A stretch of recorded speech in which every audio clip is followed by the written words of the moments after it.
Yeah, yeah. Uh.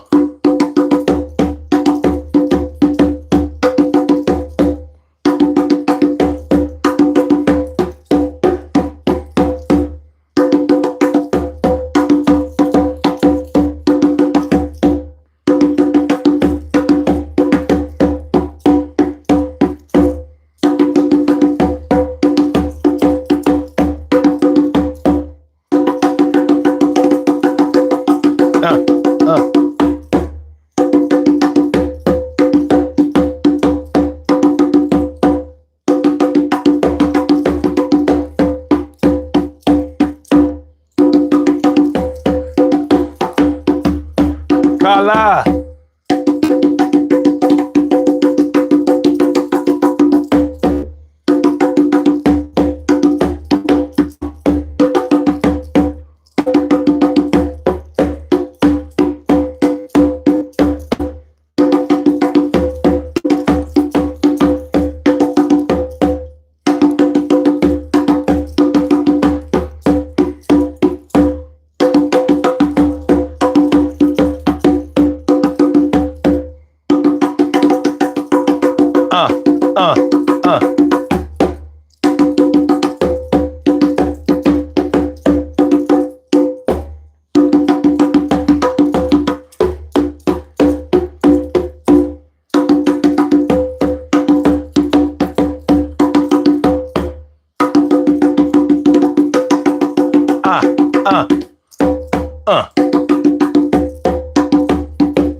So tonight,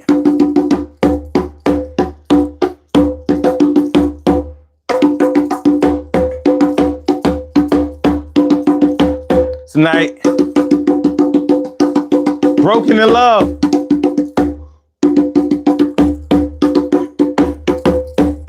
Is it possible? Let me know.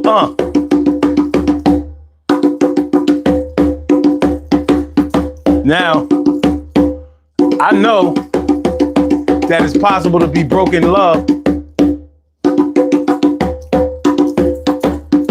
but is it feasible?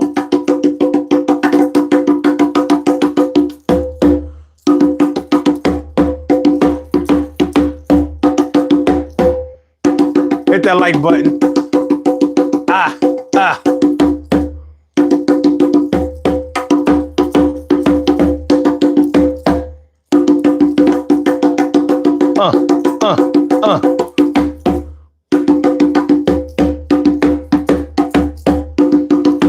Marissa. Yeah. T. Carey.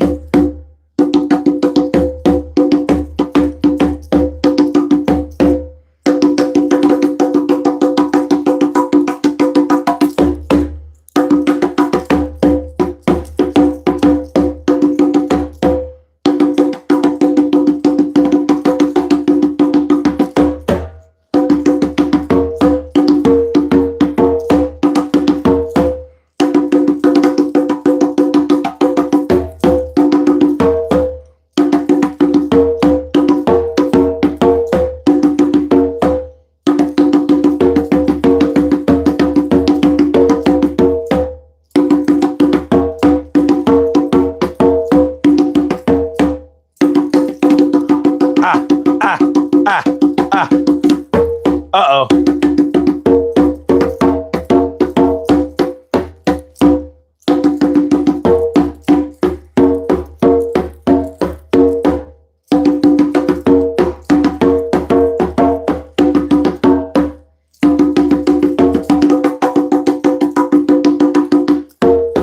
Yo, Urban Therapy with Sun 752, and this your daily. It's the daily go-getter-mism show. You think it ain't when it is? You think it won't when it is? We are here and we are in motion. We do this thing, taking off fast lane, no coasting, and everything is gonna be all right. We talking about being broke and in love tonight. We talking about being broke in love tonight. Hey, yo, you ain't got no money, but you in love tonight. Hey, yo, you're searching for something. You in love tonight. You Your pockets up, you in love tonight. Hey, you can't pay for nothing, really. You in love tonight. Hey, yo, you got a little job, but you in love tonight. You need to make a couple of dollars, but you in love tonight. Well, a lot of people say that love don't pay the bills. That's what they say. They say the love don't pay the bills, and that you really shouldn't be having your mind on dating if your money ain't right, if your paper ain't straight. Then you shouldn't even be thinking about dating. Now, when I hear that, I don't know, it puts me in a certain type of mode. I don't know, I guess I feel some kind of way about it because I think that anybody can be having hard times in their lives. And unless you out there tricking, this is my point of view. You know, the views that I express are solely mine. As a matter of fact, sometimes they're mine and sometimes they're mines. Matter of fact, they mines. The views expressed by this nigga right here is mines. And not necessarily those of other motherfuckers that's listening. But anyway, when I hear somebody say that you shouldn't be dating or whatever until you get your money straight, in a way I understand it because I understand it if they're saying it from a place of love. Like if they're saying that, well, you know, get your constitution together. Make sure that you have your priorities in order before you get into something that might even, you know, divide your priorities or stretch your priorities in the wrong direction, and you may never get straight. Now, if you want to have something, that's one thing. If you want to have something together with somebody, that's a whole different thing. That's what I'm thinking. But on the flip side, I'm thinking like, unless you are trying to date somebody who needs a whole lot of money from you, like you are the type that has a love language of gift giving or receiving, then I don't see what money has to do with it. And we're talking about dating. So I guess it kind of depends on what you call dating, because dating to some people is two people who are not married together, but they're seeing each other. For other people, dating means exactly that. Like sometimes I go to the movies with such and such. Sometimes we just grab a bite to eat. Sometimes we meet up and talk, have a walk in the park. It's not always the same person. I'm dating. I'm not seeing someone. So some people don't make the distinguishment between dating and seeing somebody or going somebody, or how white people used to say, you two are going out with each other. That's what they used to say in my high school. Oh, you two are going out? We used to be like, what do you mean? Like, where did we go? Like, you know, like you two are together. I'm like, oh, y'all adding an extra word. Now we just say we go together. That means like she mine's and I'm hers. But anyway, that's what we're going to talk about tonight. Throwback Thursday. Let's get real about relationships Thursday. And tonight we're going to talk about broke and in love. Broke and in love. Can you do it? Have you done it? Can it be done? Is it any fun? Yo, they say when the money was low that I was really doing my thing in the start of the show. But soon as the money kicked in, everybody only wanted me for the dough. And I say, yo, this really ain't the move, because when I had no money, everybody would show improve. And now it seems like they just trying to be a leech. I used to chill out with my baby up on the beach with just digging all feet in the sand. Now she on some other shit with another man, cause she said that she had to get her bills paid, but she wanted more than her bills paid. The thrills made her think that she need another level, so she had to level up, and I was out of her hair. Yeah. Well, it be like that sometimes, so sometimes I gotta do this with another round. All right, let's get it popping, y'all. Get this hardware out of the way. We're gonna get this hardware out of the way. And then we're gonna do what we do. We're gonna do what we do on the Daily Go Getimism show. What's up, y'all? How y'all feeling? Let me see. Max Polish. What's up? Max Polish up. Polish up. All right, we good? And okay, all right. So we straight for the topic. Max says, I think if the other party knows going into it and there has to be something there for a while, it's okay. But to jump into it blindly, it's a different story. We can take a look at that. Seika Sala, my mellow. What's going on, my man? My man Seika Sala is all up in the house. Good to see you. Good to see you as always. So yeah, being broken in love. Now, you know, there are a lot of different ways. There are a lot of different ways to spin this. There are a lot of different ways to see this. There are a lot of different angles, twists, and turns that this thing can go into. Because I don't know. There have been times, periods in my life, years in my life where I wasn't making the kind of money that I wanted to make. And it never got in the way. Even as a young boy, like times when I was on public transportation, didn't have a car, whatever, that never got in the way of anything because I've never been in a relationship based on finances. So I'm not really one to speak from that standpoint. But I do understand it from the standpoint of my brothers. Oh shit!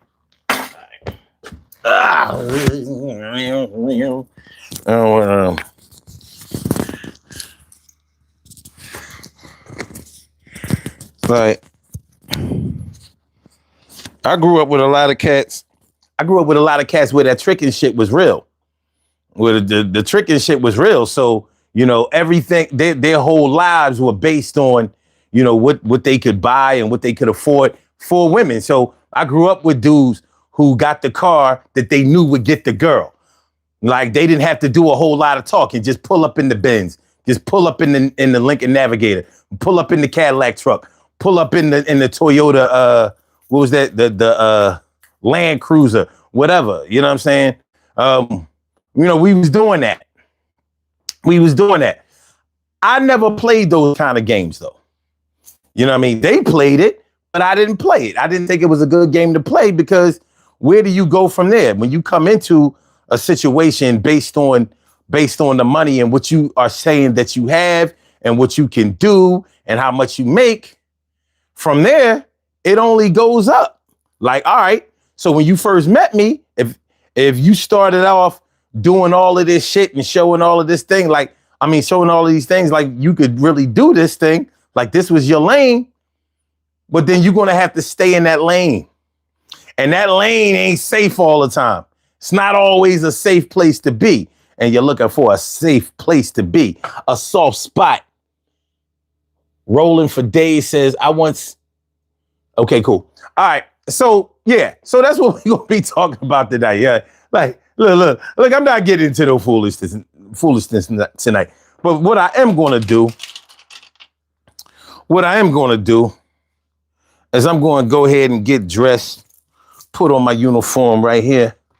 Put on my uniform right here and get right. Yes, there we go.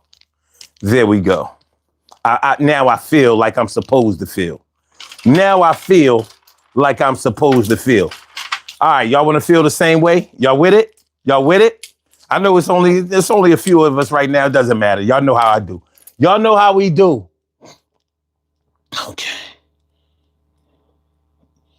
Gilbrand Alvarez says your eyebrows look gay a little bit. That was a gay thing to say. Because eyebrows can't look gay. But you can say some shit about another man's eyebrows and remove all doubt that you might be gay. But let me tell you this. I'm not gay.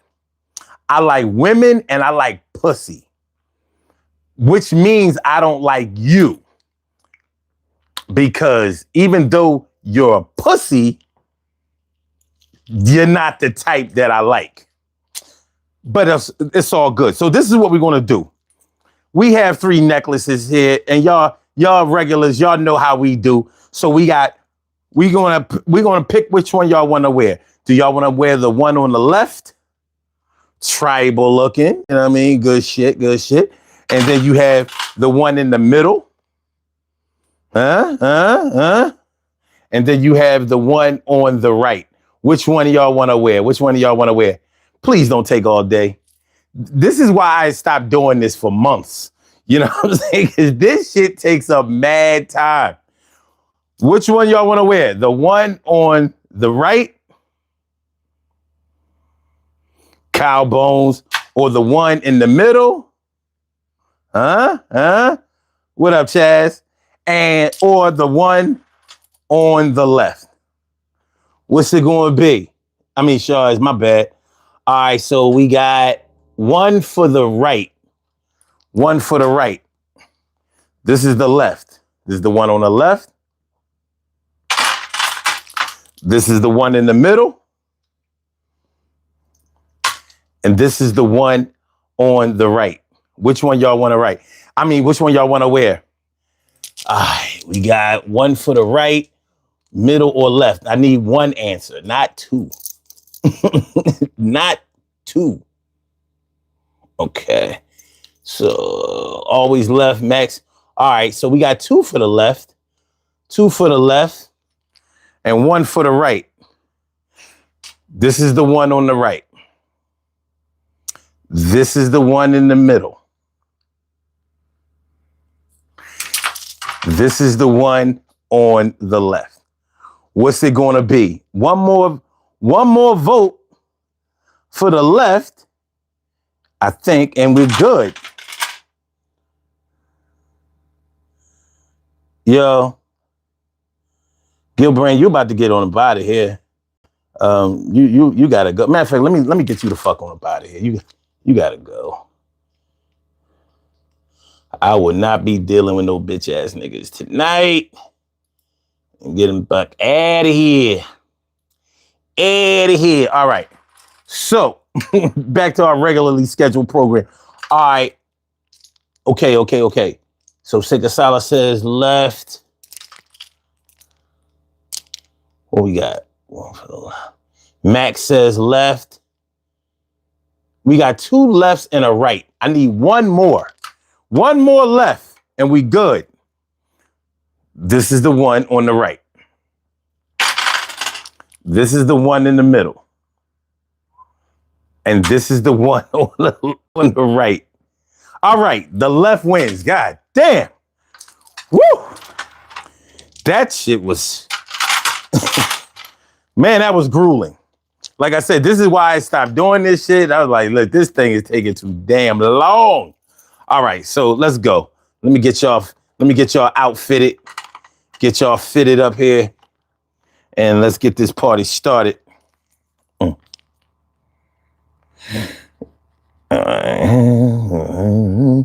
Okay. Give y'all the ocular proof. The ocular proof, baby.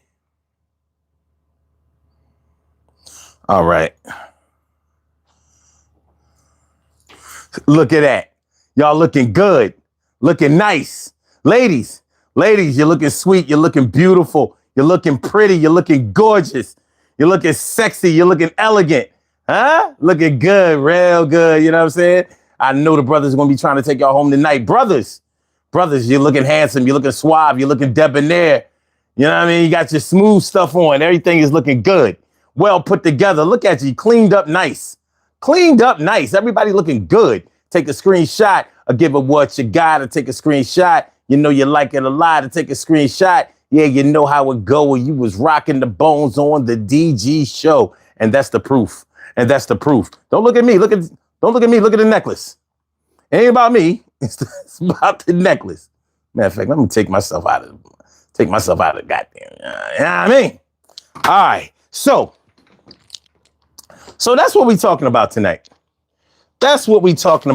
Tonight on the Daily Go Getimism show, we are talking about broken in love. Is it possible?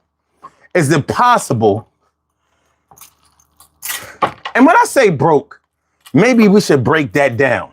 Maybe we should break down what broke is. To me, broke is any situation where you don't have the kind of money that you want or that you need.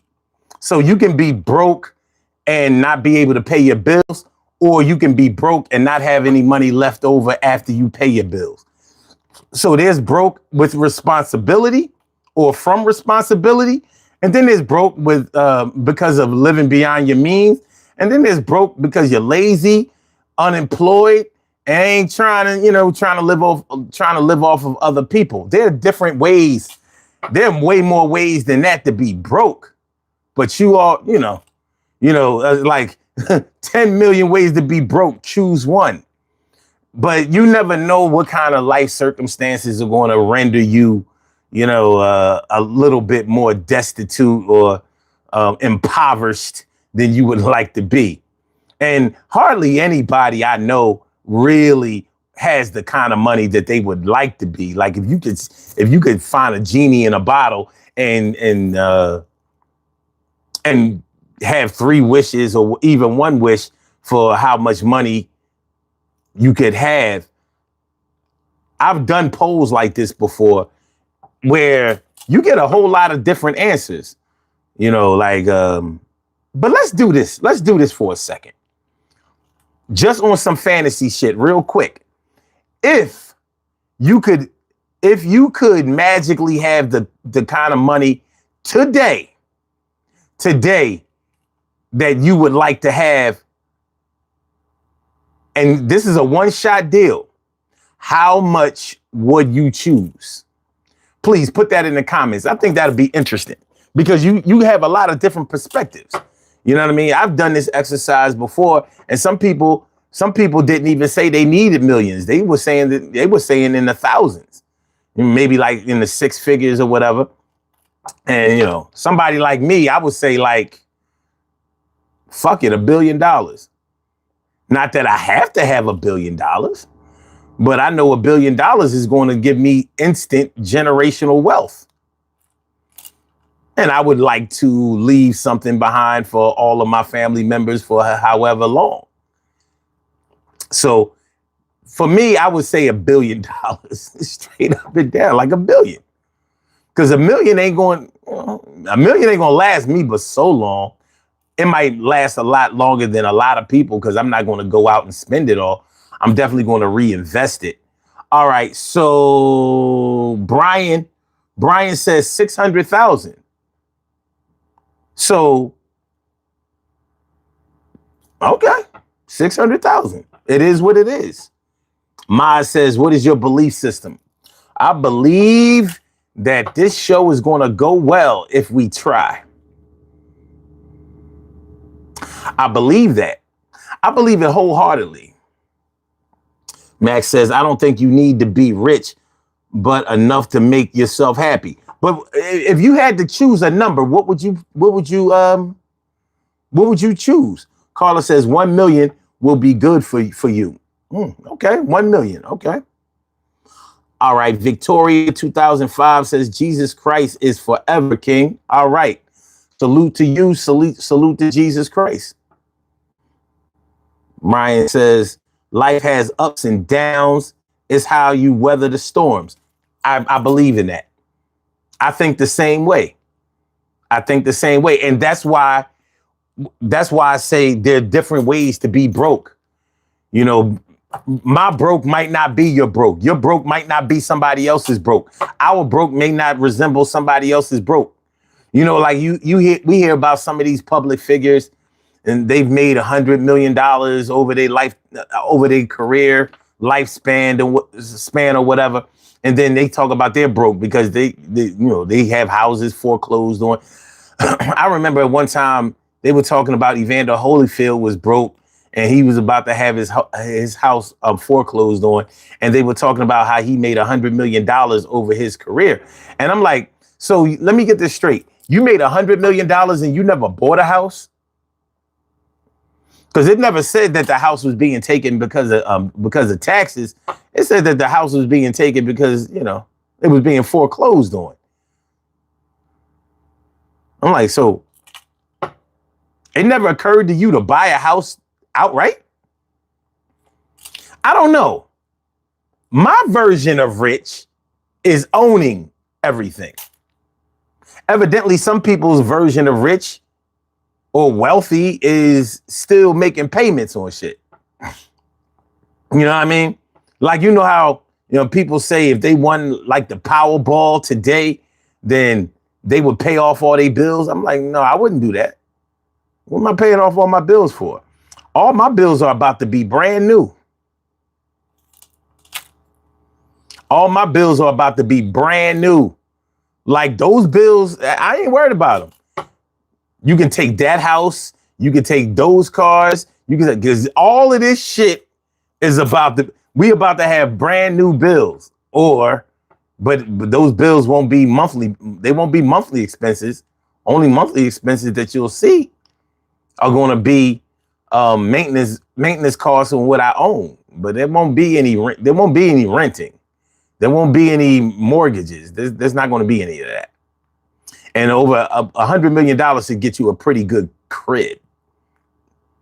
You know, so I've heard stories like that from celebrities.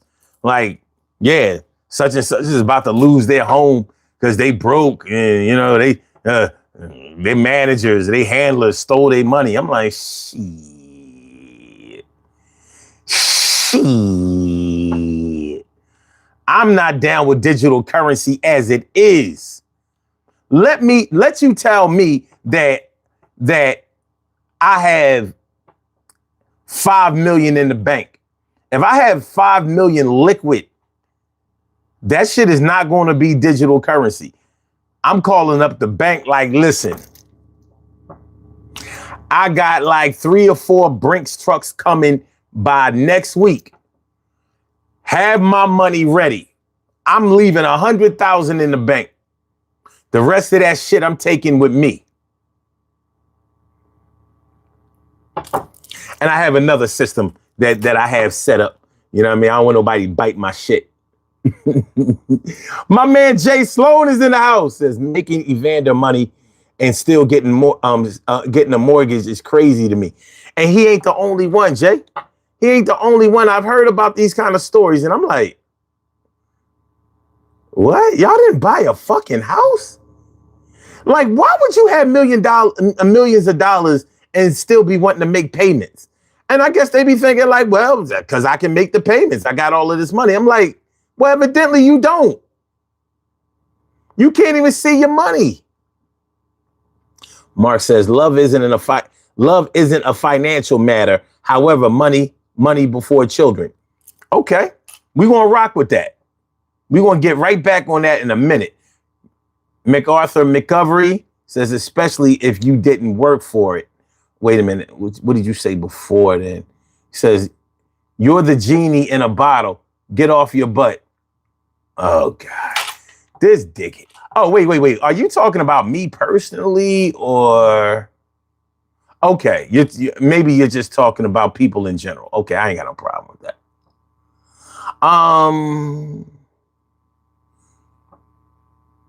Chris the Gamer says there is no God.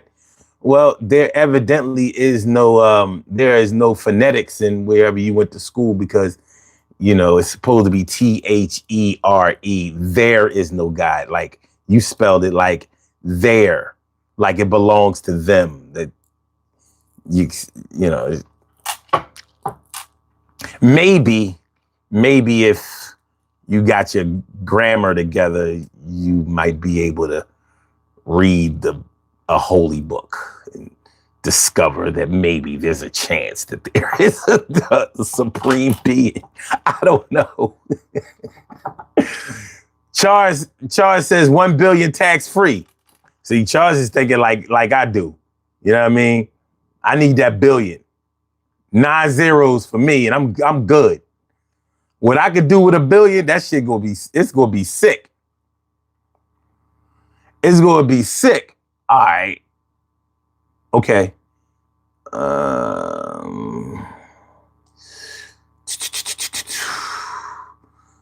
His base says, what is that? IBSY, whatever. IBusy. What the fuck are you supposed to be? I don't know. What the fuck do you see? You know what I mean? You make that determination because I'm not supposed to be nothing. I am what I am. Okay, Max says, I live in Canada, so I would need a bit more for conversion. True. But if you stayed in Canada, you wouldn't need anything for conversion. Canada's an okay place. It's a little too cold for me, but hey. Okay.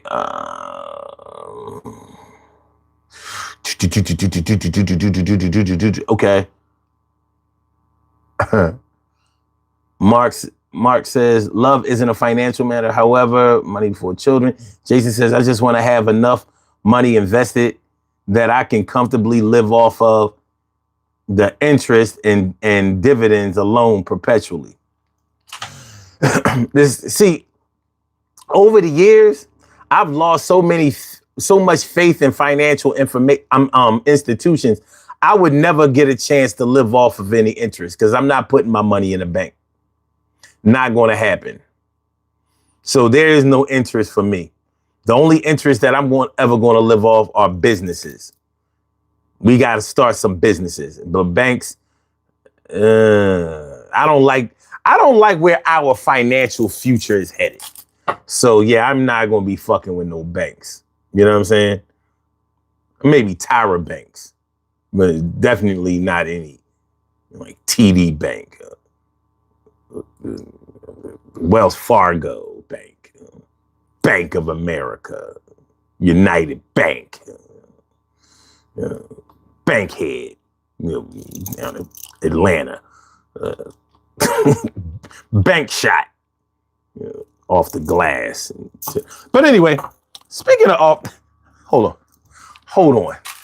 I want to take some time out real quick. This is unrelated to this subject matter, but it does have a lot to do with love.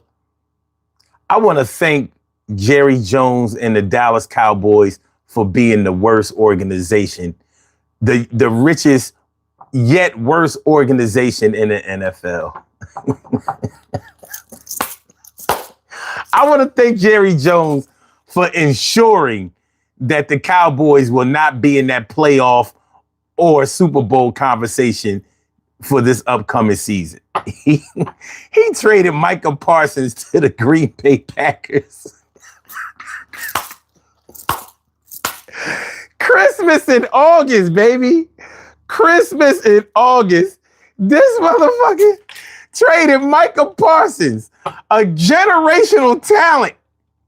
He traded him to because he didn't want to pay him the money.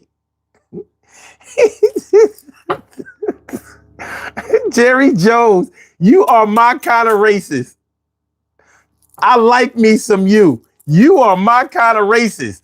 The type that will bite off your nose to spite your face. He says, I don't give a fuck. You know how many $1 billion that my team is worth? I ain't letting no little brash cry baby ass edge rusher, you know what I mean, talk shit to me. Yeah. Balling on a budget. What's good? Max says makes being a Colts fan a little easier. I ain't mad at the Colts. They do have to get better. John says, bruh, Detroit mad as fuck right now. They thought they had the division locked up. I don't know if Micah is going to change life in Green Bay like that. They got a lot of holes in their shit. You know what I mean? Green Bay, they have delivery issues. They don't be delivering like they used to. You know what I'm saying? I mean, they got one Super Bowl. They got one Super Bowl in this century. And you would have really thought that Aaron Rodgers would have got at least 2 Super Bowls with Green Bay. But it wasn't meant to be. Jason Slow said, go Cowboys, straight to hell. Hola, Salima. Hola, Salima. Word. Mark says, Vikings fan, maybe this year is the year. Hey, man, you got to keep believing. Don't stop believing. Hold on to the feeling. Whew. Vikings, god damn. Okay. Back to the subject at hand. Broke and in love. How many of y'all believe or feel?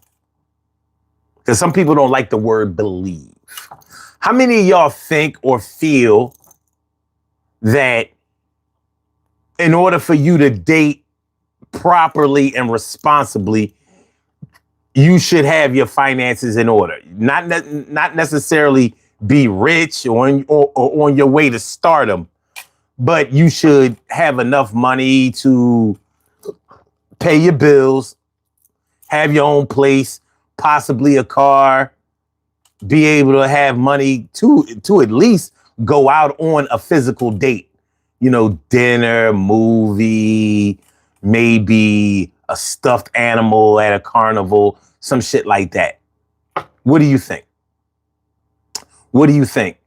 Or is it okay to be maybe struggling at a job, struggling with your finances, but still, you know, like why should that stop you from being able to go out and have fun? Why should that stop you from meeting new people? Why should that get in the way of love?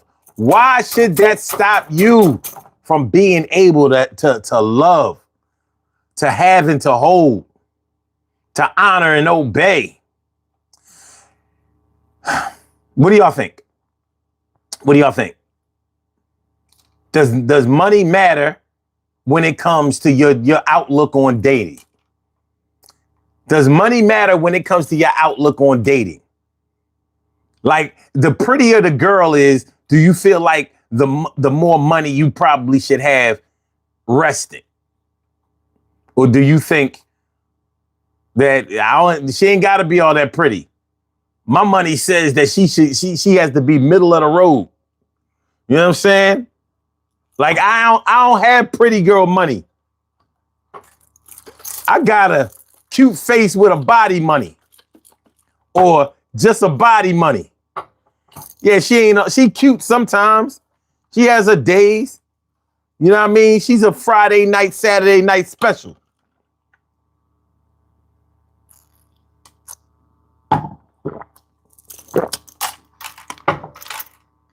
Okay. Ball on the Budget says, last time the Packers made a move like that, Packers actually won a Super Bowl, the great minister of defense. That's true. But they only won one Super Bowl. And the Packers were ready to go at that time. I'm not sure if this Packers team is ready. Like, Reggie White was Micah Parsons ain't no Reggie White. Like, Reggie White used to take over games. Like, I never seen nobody like Reggie White. He was literally unstoppable. Literally. Throw your ass to the ground like, yo, I'm getting to that quarterback. Or the runner. Rest in peace, Reggie White. Mark says, I would rather build with her I would rather build with her than for her personally. Okay. I could definitely relate to that. By the way, y'all, do me a favor. Please hit the like button. You know, don't hesitate to hit the like button. We here. We good. We here. We in motion. Max says, I have a house and property not paid off. Good car, but zero savings. And make a relationship work. I get by and have enough to have fun here and there, but no savings. That sounds okay to me. And your situation sounds similar to a lot of people's situation, male and female. That sounds like the average person. Like, everybody don't have thousands of dollars saved up. Everybody don't have it like that. Some people aren't very good savers. I do think that they should work on it, but not everybody is there. Not everybody is there. John says, yeah, she has her days. Hey, you know what I'm talking about? You ain't always, you know what I mean? She clean up nice. How about that? She clean up nice. On a Monday, Tuesday, Wednesday, Thursday, yeah, you know. No, she says, you know what I mean? She definitely not eating Alpo, but she might be cute as a cat. But on Friday and Saturday,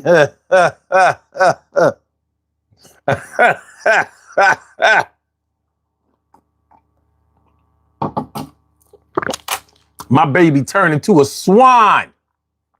A swan, baby. A swan. All right. Shaw says they tried to compare Micah to LT.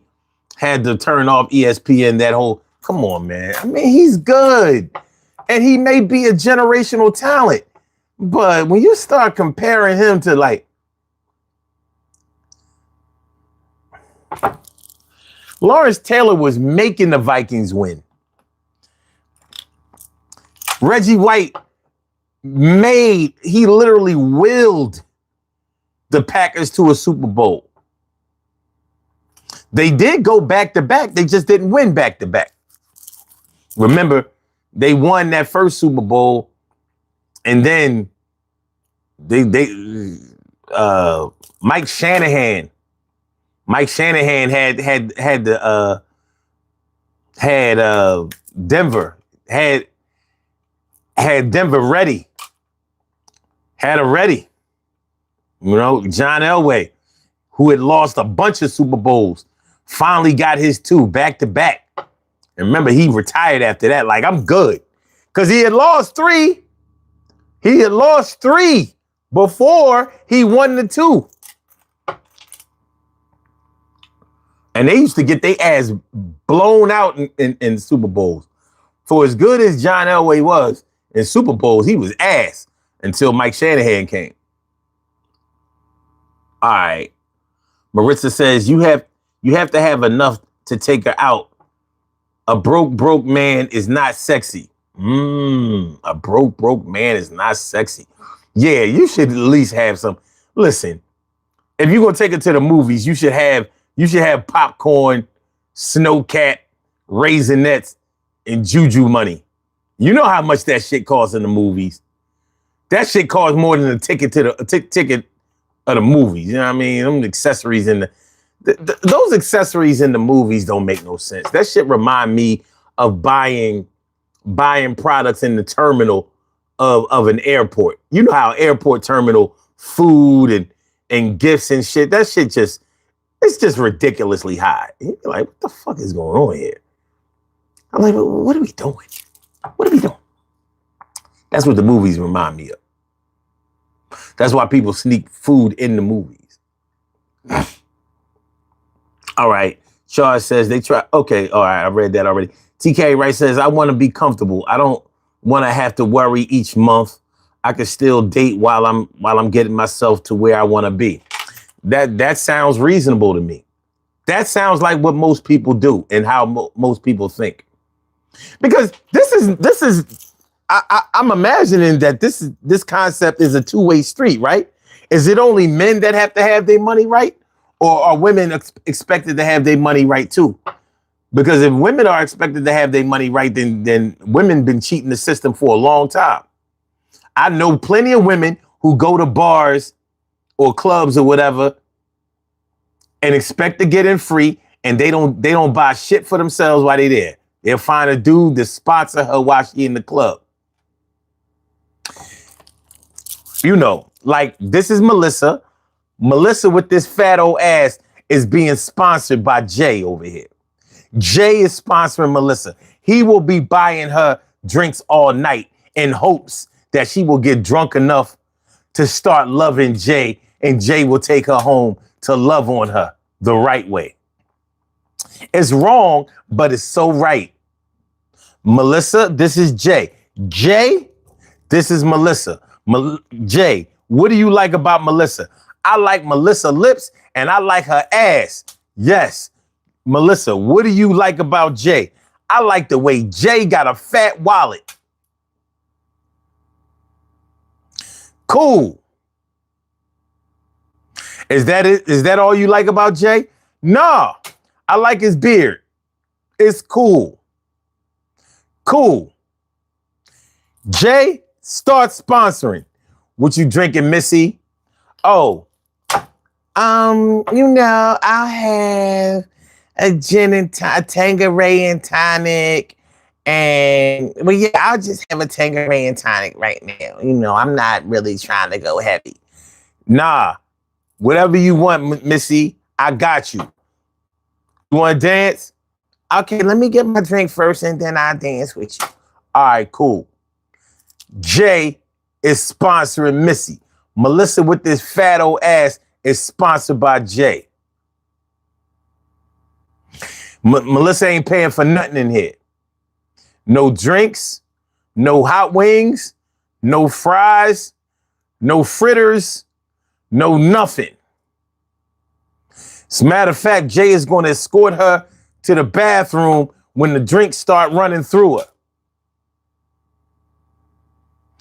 Everything good.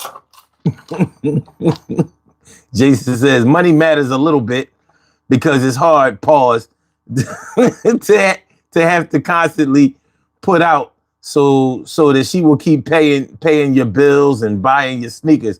Horny goat weed and Spanish fly help, but you know what, man, you gotta. They do help though. But anyway, yeah. Bill C says, tell him OG. I'm just saying, you've all seen it. Ain't no pretty chick with her ass hanging out. Literally, her titties are over tipping the bra. The bra back here, the titties out there. She got so much cleavage. It's like when Moses parted the seas. She parted the T's. One titty, two titty. You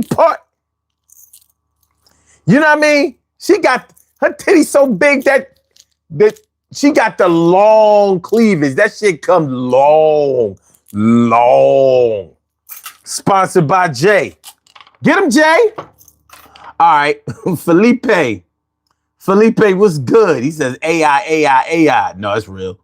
Max says, I pay for dinners and everything in between, but I do charge her rent every month while she's my girlfriend. I ain't mad at that. Charles says, Macaroot is killing me. Is king to me. What's Macaroot? Oh, is that a herb? Jay Rayner says pound of four loco. Pound of four loco. Shit. No, we bringing the cheap, strong drinks into the game. Kim's Wibbs, what's good, Kimmy? What's good, Ma? Good to see me. You already know. Balling on the Budget says if it's not about the money, then what is it about? Ni todo el amor ni. What's ni? Okay. Ni todo el dinero a una mujer. Sí, entiendo. Yo entiendo. No problema. Okay. Oh, todo bien? ¿Sí o no?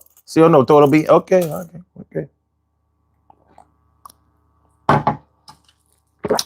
Claro, hombre. Claro. All right. All right, cool. So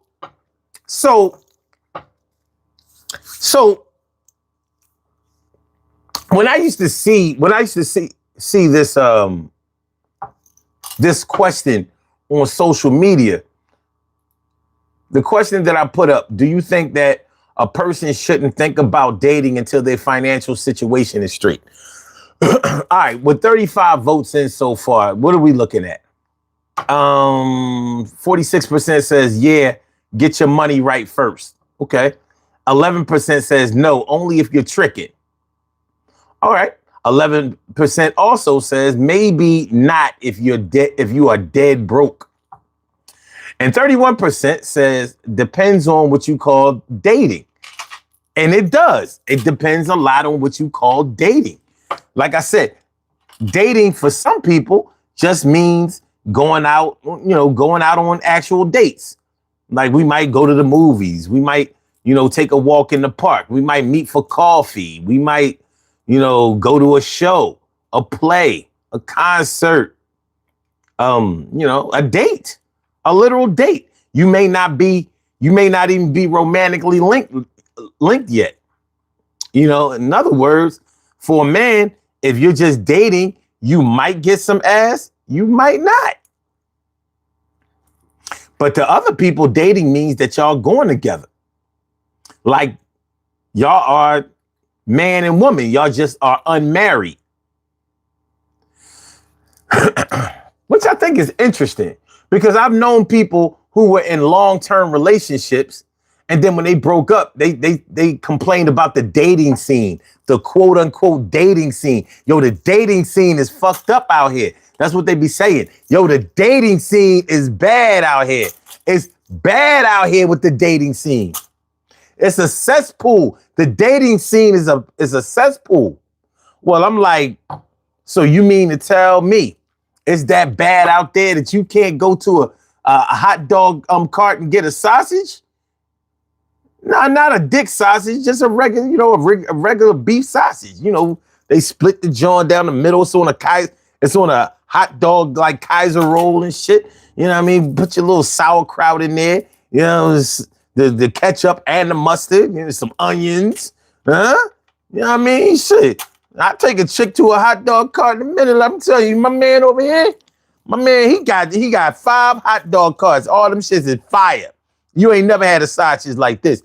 That sausage is gonna allow me to give you a sausage. Mine bigger than that.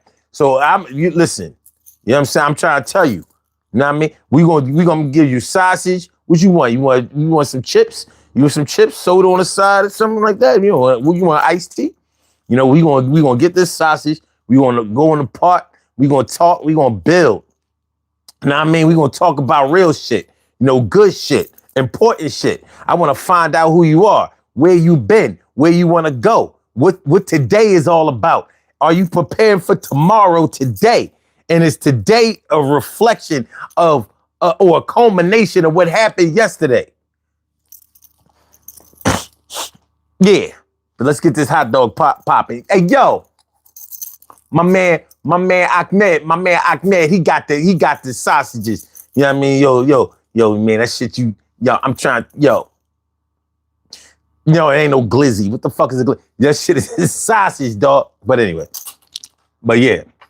So if you consider dating to be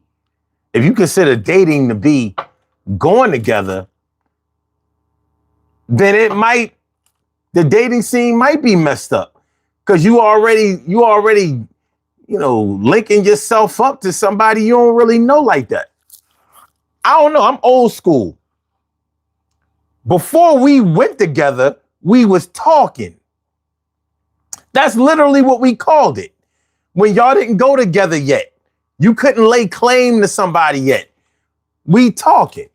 So somebody asks you like, yo, that's your girl? Well, we talking.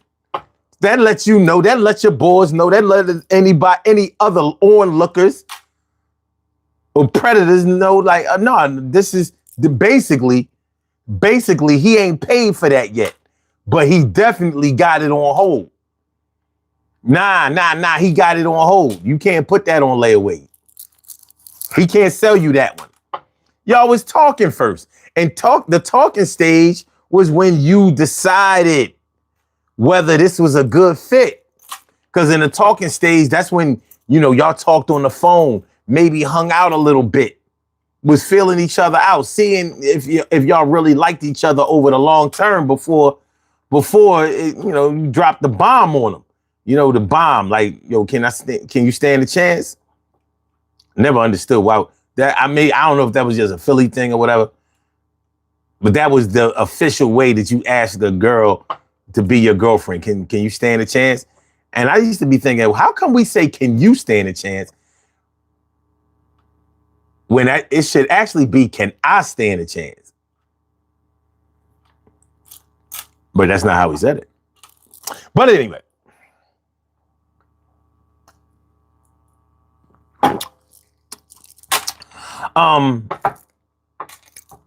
Yeah. At first we was talking. Okay. Hold on. Marissa says dating is too hard nowadays. Kim says dating is nearly obsolete these days and weird instead of something joyful. I think one of the reasons that dating is so unfulfilling for so many people now, I think it's because of the internet. The internet invited too many weirdos. And anybody who tries to say, but no, it ain't all weirdos on the internet.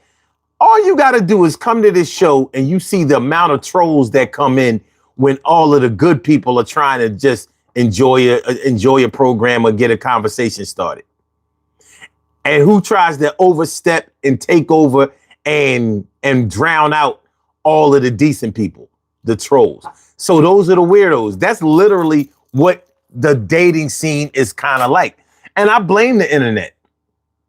I blame the internet because the internet gave people a chance to not show themselves to people and actually be treated like, I'm not even going to show you my face or my image, but I expect you to treat me as if you have seen my 360-degree image. That's literally the expectation on the internet. So, and that's aside from somebody who fudges or doctors or lies about their personal information. So in his good form, you can go to somebody's profile, and I'm not talking about a dating site. I'm just talking about regular social media. You can see how people interact with each other. You have a call. Hold on. You can see how people interact with each other. You can see what a person has going on. You can see what things interest them by the things that they post.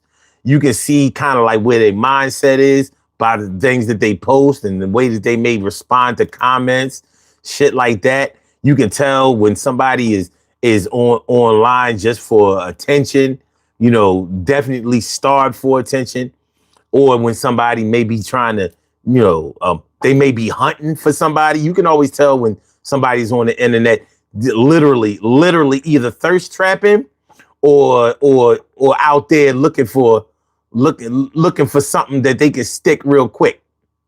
So they go straight from, ladies, y'all know what I'm talking about. You know what I mean? Dude gets straight in your inbox. He ain't even make a comment on your page. He ain't even make a comment on none of your posts. Not a like, not a comment, but that motherfucker in your inbox. Yo, what's up?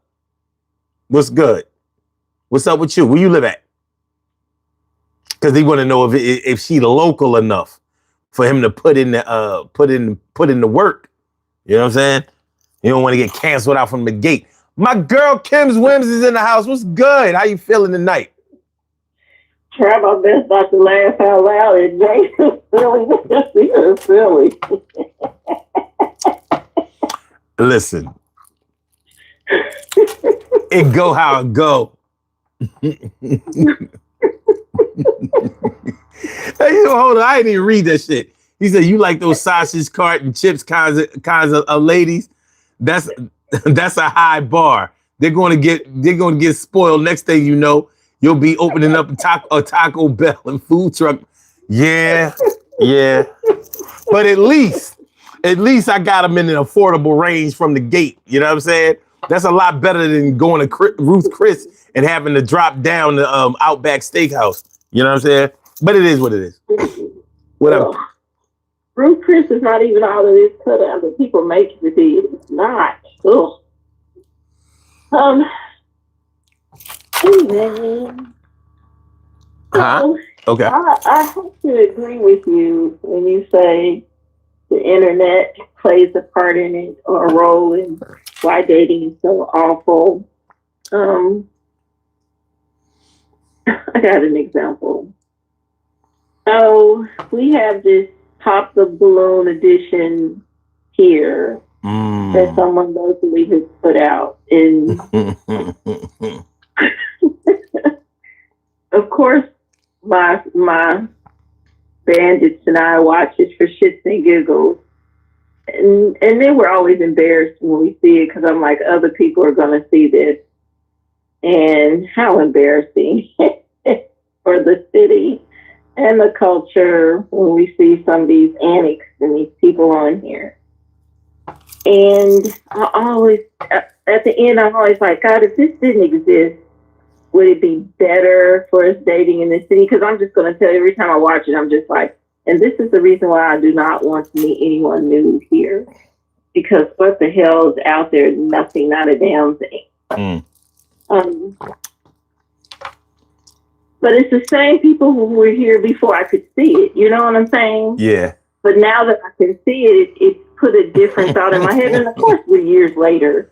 We're much older now than back then. You couldn't see it. So that changes it. And I guess my expectations would be... my expectations are higher because I would think once you reach a certain age, you will mature more. And I see that people just aren't maturing. So it just makes it... We see what's happening when we look on the internet, and then it's all these conversations that mean nothing, all these mindless pitting men against women and black women this and black men that and men this and women that, and all of that just makes it harder. Who has more money and who looks like this and who's got I want a woman who has this kind of hair, and I want a man who this, and there's nothing wrong with having a preference. However, that list we created as we were growing up seems kind of ridiculous now when you're 50 plus. Yeah. On one of these episodes of this Pop the Balloons, the guy came on and he's 52. And one of the things he said to the ladies was, I plan to be married and I don't believe in divorce. And they all start popping the balloon. And I'm like, well, he's 52. He shouldn't want divorce at 52. If his goal is to be married, why would he consider divorce at 52? He's not 25. At 52, you should start preparing to be comfortable in the end of things. And if this is what your comfortability is, then that's what it should be. But of course, it was all these women who were saying things. Of course, I'm hearing some of them say stuff that aligns with what's the weirdo Kevin Samuels, and I'm always amazed at women who repeat him. But then it was some of these wretched ass bitches they're repeating too. Like some woman, she's on here 48 or whatever age she was, and got on this blazer and that's it. And he's like, I don't deal with broke niggas and blah blah blah. Girl, what are we doing here? What are you talking about? But I hear her mimicking things that you hear on the internet, you see on these shows, and podcasts, and all this stupid stuff. And I'm just like, lady, that's why you're on here with nothing on but a blazer and your panties and bra. And the same way you're presenting yourself, that's how you're going to get some niggas. Some dude came on there and said, she's a MILF. And she couldn't even be offended by it. And she took it as a badge of honor. And I'm like, well, and that's the reason why the dating pool is nothing anymore. It's those kind of things that make it difficult for people who are serious. Yeah. And this pop the balloon shit. Pop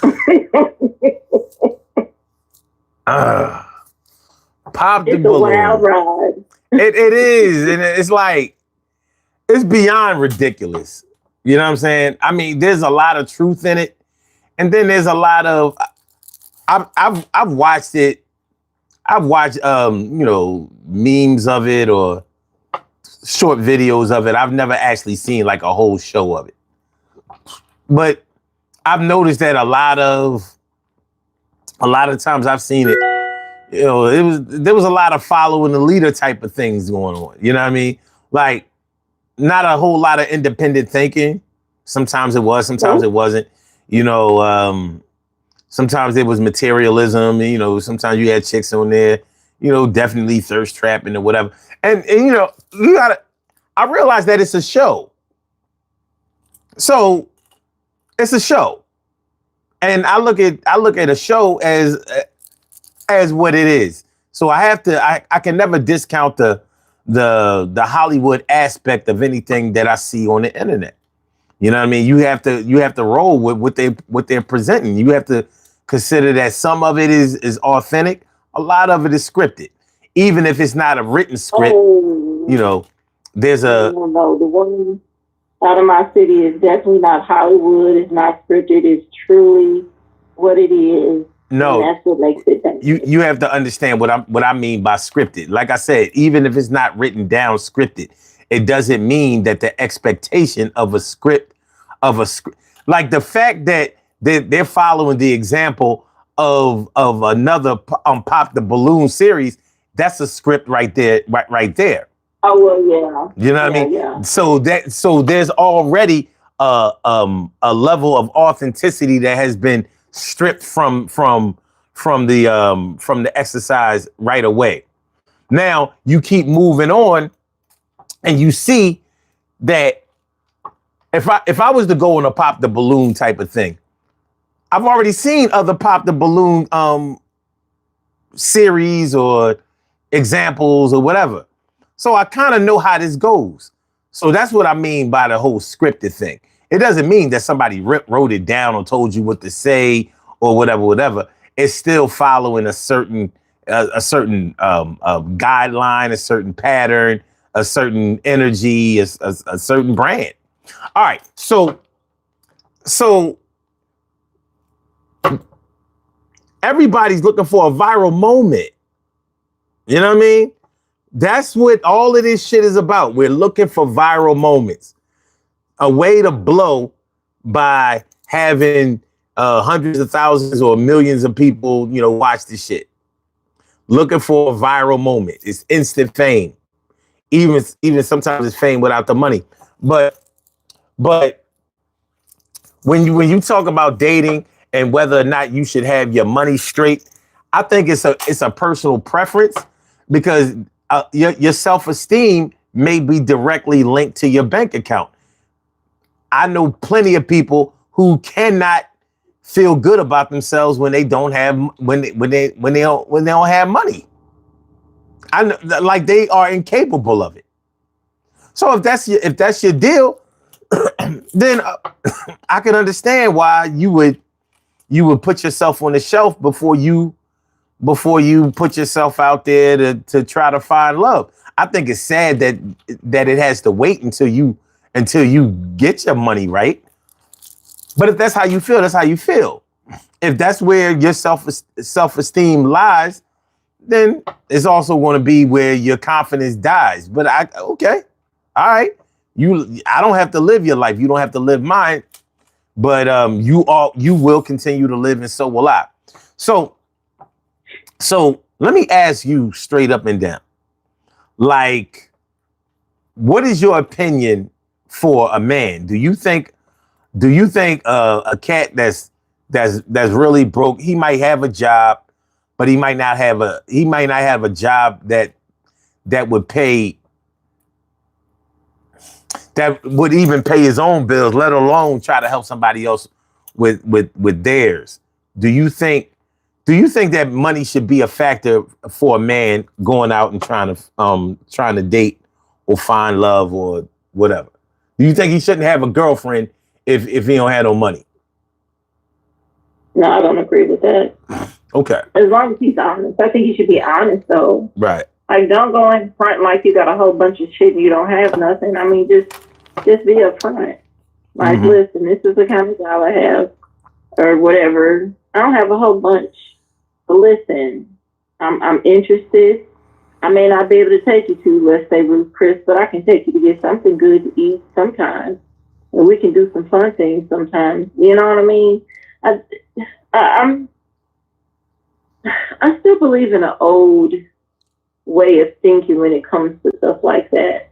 I haven't yielded to this weird new world when it comes to dating. Like, I can't put a price tag on someone who wants to take me out. You know what I mean? That's just dumb. And like, I'm always saying, I work hard all the time. I work every day, and I do okay, but I'm putting my money into something else. So I'm basically broke, but I'm supposed to just not be interested in anyone because I don't have any money. You know what I mean? Because I'm putting all my money into what I want to do with this property. So and it's expensive for what I want to do. So because of that, I don't have a whole bunch of cash to bring to the table to put into the pot. So I couldn't expect so much from someone else. But even if I decided to walk away from this, I still wouldn't expect someone to come in and have all this big. Well, I can't speak for anybody. It's not going to speak for me. I am a simple person. I don't require a whole bunch. Like I don't care about places like Ruth Chris. I don't think their food is that great. Okay. And that's probably because I don't like a lot of stuff on the menu. So I'm a cheap date, if that makes any sense. And I'm also a fun date. So I couldn't expect someone to come into the relationship doing a whole bunch. However, I think a lot of people miss the opportunity because they go by this, I don't have a lot of money, or I need to wait till I get a whole bunch of money before I can ask someone out. Because I would think if it's the right person, that wouldn't matter. If you're asking the right person, they're not going to be stuck on that. So that's my thought.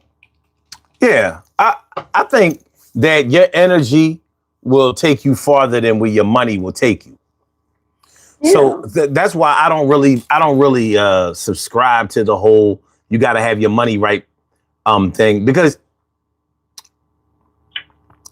I guess if you have to have your money straight in whatever form that having your money straight means to you, you're probably thinking more along the lines of being able to control the situation from there.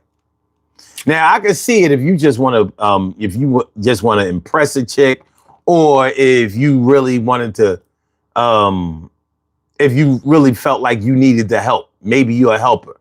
There are more ways to help than just with money. Like you could look at, if you ever get a chance to go to a crib, every woman's crib got something that needs to be fixed. You know what I'm saying? Like you might want to unstop that sink. Like if she wear weave and makeup, there's no way that bathroom sink ain't stopped up. You know what I mean? Learn how to unstop that bitch. She got hair. I'm just saying. But it's different. It's different with the weave. It is. It's different. It's a whole different world, because all of that black shit, I don't know if it's glue or whatever, but that black shit, it be having all them kind of marks on the around the sink bowl or whatever. But it's just an example. Chat. Huh? Get your chat. Somebody's spamming the chat. Oh, you talking about David W? Mm-hmm. Yeah, I wasn't going to bang him. Oh, he a little, all right. He's a little, all right. Yeah, he just keeps doing it. Okay. But yeah, there are more ways than just with money to be able to help. And those ways can be more impressive. Like I said, you can unstop a sink, you can stop a toilet from running, and you can fix a light fixture, replace a switch or outlet. You know what I'm saying? Like there are things that you can do. There are things that you can do. Doesn't mean you're gonna have a good time anyway. I remember I dated a guy, and he had all this money. His family had money, and again, it always seemed like we were having a good time, but it was because we were around other people. When it was he and I alone for the first time, I was like, I do not like this dude. I've got to get away from him, because I realized I'm not having fun with you. I had fun with everybody else. And you were just you were just nothing. You were just the one who was funding everybody's fun. That's all you were, you know? And I realized I don't like this dude. He wasn't fun. I didn't have a good time with him. All the money, and he still was not a fun person.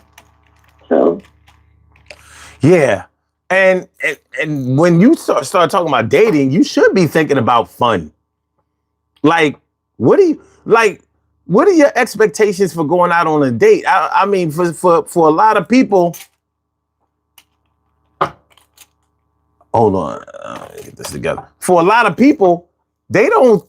Their idea of meeting somebody and getting to know them is not even really getting to know them.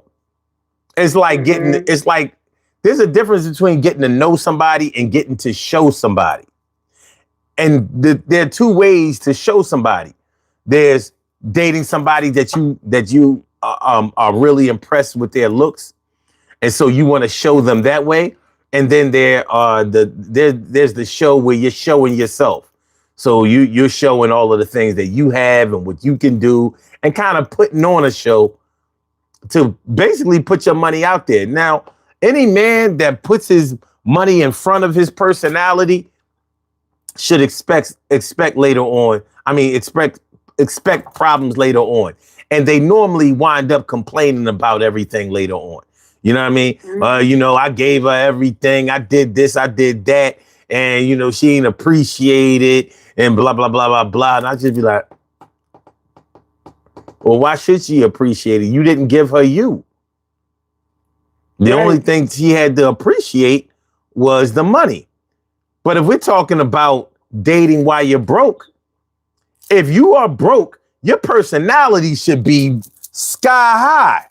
You should be working with some real friendly, funny, attractive, you know what I'm saying? Like just electric, energetic shit. You don't necessarily have to be bouncing off the walls like a comedian, but your personality should include your knowledge, your wisdom, your patience, your hobbies, your likes, your dislikes, definitely sense of humor. You know what I mean? Like, I've gone out with girls before and didn't have a good time. Normally, when I go out on a date, I have a pretty good time. You know what I mean? Mm-hmm. But I remember a few incidents where I didn't have a good time. I remember, and it's one of the things that really turned me off about the internet, because I met this chick one time and we decided to meet at a TGI Fridays, and I met her at the TGI Fridays. She came there like, I don't expect you to get dressed up, but she looked like she just came from the gym. She literally had on like, workout looking clothes, like some kind of gray sweatsuit looking type of thing. And I was looking like, Now, it was like a Tuesday. But the TGI Fridays is a popular spot, especially at this time. Because this was all the way back like maybe 2012, 2013, some shit like that. And I met her at the joint, and personality. And I was thinking like, damn, this joint is fucked up. Now, the reason why this situation is important is because in 2012, 2013, I wasn't working with no lot of money. You know what I mean? I wasn't handling like that. I was broke. So I'm wondering, like, is she going to order a bunch of drinks? Because I had enough money for that. But she didn't. She ordered like a drink or two or some shit like that. No food, no nothing. And then, like, the date wasn't going well. She didn't really talk a lot or whatever. Maybe she didn't like me or whatever. That's what I was thinking. Then we were sitting at the bar. We wasn't sitting at a booth or a table or anything like that. We were sitting at the bar. And this was after I didn't drink no more. So it's a good thing I didn't drink no more after this, because it had it been in my drinking days, I would have made it. My energy would have been different. Like, what the fuck is wrong with you? You know what I'm saying? But I remember this dude, the way the date ended, or the meeting, I don't even want to call this a date. The way the meeting ended was this dude was looking for a seat at the bar. And she was like, well, you can have my seat. And she was like, yeah. I was like, okay. Well, let's get the fuck out of here. Like, I'm ready to cut my losses anyway. So we went our separate ways, and that was that. She called me later on, like, when we gonna see each other again? I was like, see each other again for what? And I said, this was literally the worst date I've ever been on in my life. Like, I'm not used to not liking somebody that I go somewhere with. Like, this is bad. You know what I'm saying? I was like, you literally gave a stranger the seat that you were sitting in while I'm sitting next to you. Like, what the fuck was that? Oh, I didn't think nothing of it because I don't know. Huh? Get the fuck out of here, you weirdo. You know what I'm saying? Like, then asked if y'all was gonna go on a date again. What crack did she have while she was there in front of you? I don't know. Clearly she did. I don't know what was going on with that, but it wasn't like that. Hold up. Giant fourth quarter says, OG, get a young joint and start another family. Man, fuck, you couldn't. Yo, son, I only play with women around my own age. You know what I'm saying? I always stayed in my lane. I don't need first of all, let me tell you something. I'm gonna keep it 1,000 with you. I wouldn't talk to a woman that could get pregnant if you paid me. Anybody who gets a period, I don't want nothing to do with them. I ain't bullshitting. So if your tubes ain't tied, or if you still having children, or if you know what I mean, like, hot flashes are my friends. I'm like, oh, you get hot flashes? Oh yeah, that's what I'm talking about. Yeah, you know what I'm saying? Fuck that shit. We not playing them kind of games. You know what I'm saying? You ain't gonna have me looking like Al Pacino up out this motherfucking shit. You don't want no woman your age. You better wait for a woman who's older. Who? Because that's just perimenopause. This is just perimenopause age. You can still have babies, unfortunately. Oh, no. Like I said, not me, not mine. You know what I mean? Maybe those women can still have babies, but if you with me, you know what I'm saying? That's one of the questions I'm asking. Like, hold on. Because I know I can make a child. You can't. Two of us, at least one of us has to not be able to. I choose you. So, and I'm only saying this shit because he talking about something, get a young joy and start another family. Shit, I ain't going through no midlife crisis. Fuck them. That's one of my fears right now is the men and women in my family on my paternal side seem to have children later in life. For example, my sister just had my first nephew a few years ago. She's 40-ish. And I told you my baby brother is only 2 years older than my son. And my great aunt is the exact same age as my sister, who is 10 years older than me. I'm like, we got a problem here. What are we doing in this family that people decide to have these late ass babies? Oh, okay. So that means everything over here is shut down for a long time until I'm full menopausal, because I'm not going to play these games. Man, listen, you want to be with me, you got to have a hysterectomy. Fuck out of here. I want to see the paperwork. He's sneaking. Like, no, this is not about raw sex. They ain't got nothing to do with it. I don't want no fucking problems. I can't trust a woman who can still have a baby. They still got that griminess in it, in them. You know what I mean? That's where it comes from. You know what I'm saying? You can still have a baby. You're like, that means you still lie. You lie. You can have a baby, you lie. Ain't nothing to lie about when you can't have no baby. I know my best friend's niece, who is 50, I think he just turned 58. She was pregnant last year. My best friend and I was like, what are these words you're saying? You're what? You can have a what? A baby at 57? Oh, okay. All righty. Well, good luck with that. Marissa Alberg in the comment says, I could see you with a kid, son. You could. That would be like a niece, a nephew, a grandchild. You could see me with them. Bunch of them. You know what I'm saying? You would see me without them too. Whoa. Mm-mm. I know somebody now, the oldest child is in their 30s, and then there's a third grader. I said, wait a minute, what?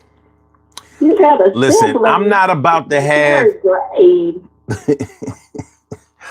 I'm not about to have my grandkids, you know, having to watch they little aunts and uncles. We not doing that shit. Yo, I gotta babysit my uncle. No, we not doing none of that shit. It ain't fair. My great aunt is the same age as my sister. Look, they are a few months apart. Our great aunt is the same age as my sister. Look, listen, I ain't never been into young chicks in my life because I know what they about. Look, when I was young, I knew what they was about. They get you in trouble. Have you in the projects, ducking gunshots and shit. You know what I mean? Escaping from shit. You know what I mean? You in the crib chilling. You in the crib chilling. You know what I mean? Yo, who the fuck? Oh, let me. First, the phone was ringing all crazy. Next thing, the door. I'm like, oh, here we fuck go. I should not have to fight my way out of a chick crib that I don't even go with yet. You know what I'm saying? That's not right. Like, I'm like, look, nigga, look. If we got to rumble, we rumble. But don't think you gonna shoot me over a chick. I ain't even hit yet. I ain't even hit. So look, she's still pure for you. And trust me, you can have this one. You got it. I'll be goddamn. Young Johns come with mad problems and pregnancy scares. That's all they come with. Mad fucking emotional issues and pregnancy scares. That's all you get. Fuck out of here. Y'all can have that shit. Y'all young boys, yeah, they look good. They look great. When they was my age, they look great too. You know what I'm saying? I got pictures. We straight though. We good. We good. I'm good. I'm all right with girls my own age. I can play with the kids around my own age. They aging gracefully. Company said, take me back to Cane's Chicken or a coffee shop, and I'm happy. I'm not blowing a lot of money on dates. Yeah, it's like, say that again. She said, take me to Cane's Chicken or a coffee shop. I'm happy. I'm not blowing a lot of money on dating. I mean, if a woman is decent, she ain't trying to make you spend a whole lot of money to take her out. Not if she really want to be with you. Now, if she just, you know, if she just diabolical like that and just trying to get a meal and all that, and I don't even like to talk about women like that because what kind of woman just go out with a man because she want a free meal? Like, damn, you that cheap? A trash girl. Like, for a meal? Yeah, that's dumb. I don't think I've ever come across no chicks like that. Now, and I've been around some greedy ass chicks, but they wasn't fucking with me just for no meal. They just like to eat a lot. See, you know, some of y'all chicks, yeah, that's all they do. They eat. But some of these fellas think that's what they mean if they take you out. I remember I went out with this guy, and I really didn't have a good time with him because we spent a lot of time talking about himself. So in my head, I was calling him all the names and thinking, this is the first and last, we good. Because I was like, you gay ass nigga, you sitting around like a bitch talking about yourself the whole time. I'm just waiting for you to say, I got my nails done today and put on these lashes. That's how I felt. And that's probably childish of me, but that's how I felt. But then as we're leaving out of the restaurant, he walks up behind me and puts his dick on my butt. And I'm like, oh. So I clearly made a scene. Wait, he put his dick on your butt, you said? Yeah. How did he do that? He came up behind me and pressed himself up against me as we were going out the door. It was hard. It was hard already. Huh? It was hard already. Yes. Hmm. And I'm like, what are you doing? And so now I have to make a scene, and I let you know we get outside after I scratch the fuck out of you. If you ever do that again. How long ago was this? This is about, it's been a minute. About 20 years ago. It's been a minute. Oh, all right. I'm about to say, a man this day in this day and age still get a hard dick. If somebody does that to me now, it's going to be different. He's not going to get scratched. I'm going to go to jail because my reaction is going to be different than the scratching.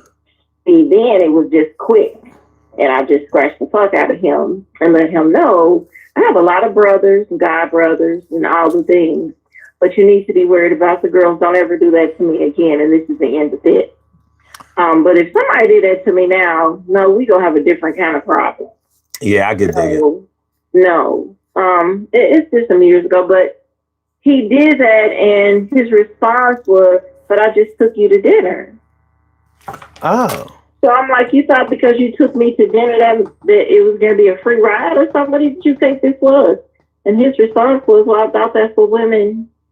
You know, that's what y'all like. Did you? Because I don't know what bitches you deal with, but I don't like that. So he kept trying to take me out after that, but I'm like, you ruined that, so I'm good. No, thank you. And please don't call me again. So he thought he was going to get some ass just because he took you to dinner? I think that's what he thought, because that's probably the horrors he was used to dealing with. I mean, I don't think that necessarily makes a woman a whore.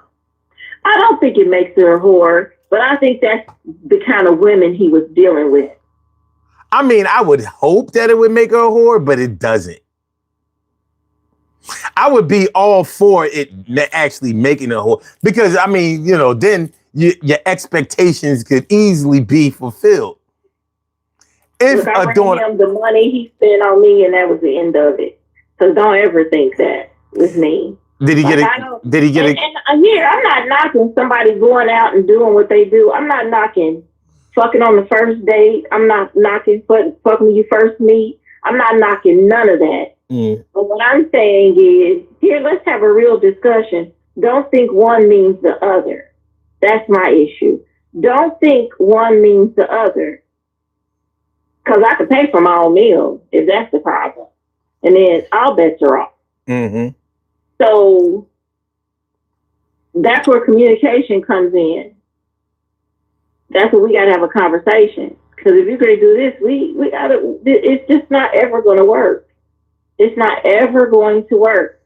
Now, do people, I believe you can go out and have a good time and attraction is there and all the things happen because we're grown. Mm-hmm.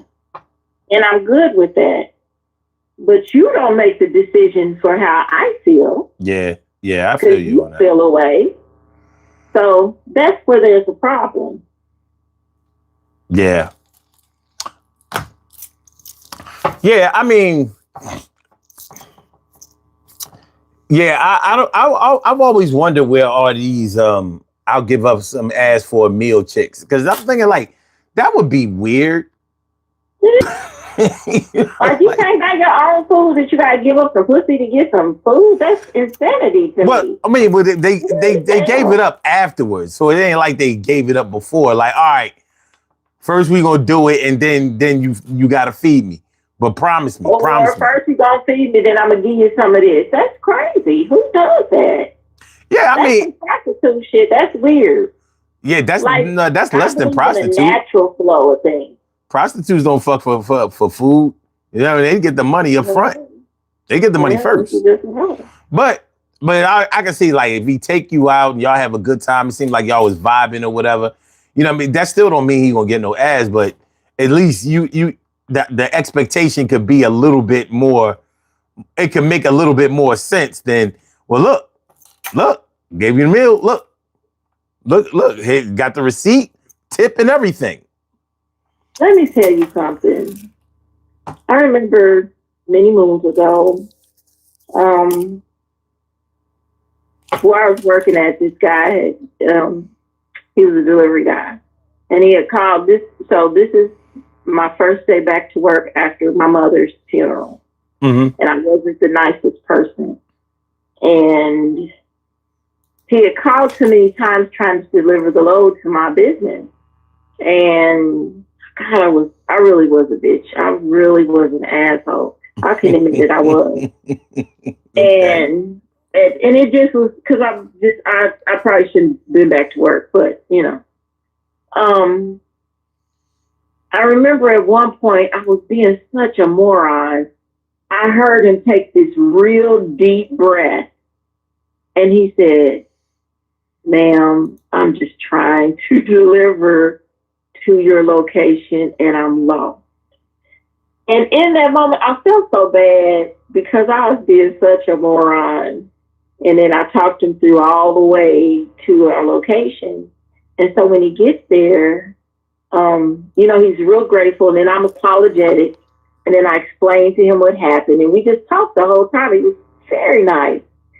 And so when he gets there and I go to the dock to lift up the bay door, and I'm like, and he gets there, I'm like, wow, this dude is fine. And so he's like, oh, it's nice to see a beautiful woman. He said, oh, dusty man, da da da da. And we stand there, we talk for a long time, yada, yada, yada, yada. To say, he invites me out to eat. We go out to dinner later on. And the vibe was everything. Oh, it was everything. And in that moment, I was like, if the opportunity comes, he's going down. That's how I felt. Okay. And so I'm saying that to say, I don't knock it, but it wasn't an aggressive thing. It wasn't he just had an expectation or I had expectation. It really was like our vibe was everything. You would have thought we were a couple already, the way we were with each other. And I don't mean like we were all over each other, hugging and kissing. I don't mean any of that. No, the vibe is the vibe. You know what I mean? It is what it is. Yeah. Like our conversation never missed a beat. Everything about it was excellent. Needless to say, I mean, shit happened. Then we did. And we remained for as long as we could until we couldn't. Okay. And even now, every now and then we still speak it because he doesn't live here. Every now and then we have a conversation. And, when I went to California and all the stuff that happened with Lisa and Sylvester, he was one of the people who was like, I'm coming to get you. I'm coming to get you. You stay with me until it's ready for you to head back to your part of the world. And, we just was cool like that. So when it's natural like that, it makes sense.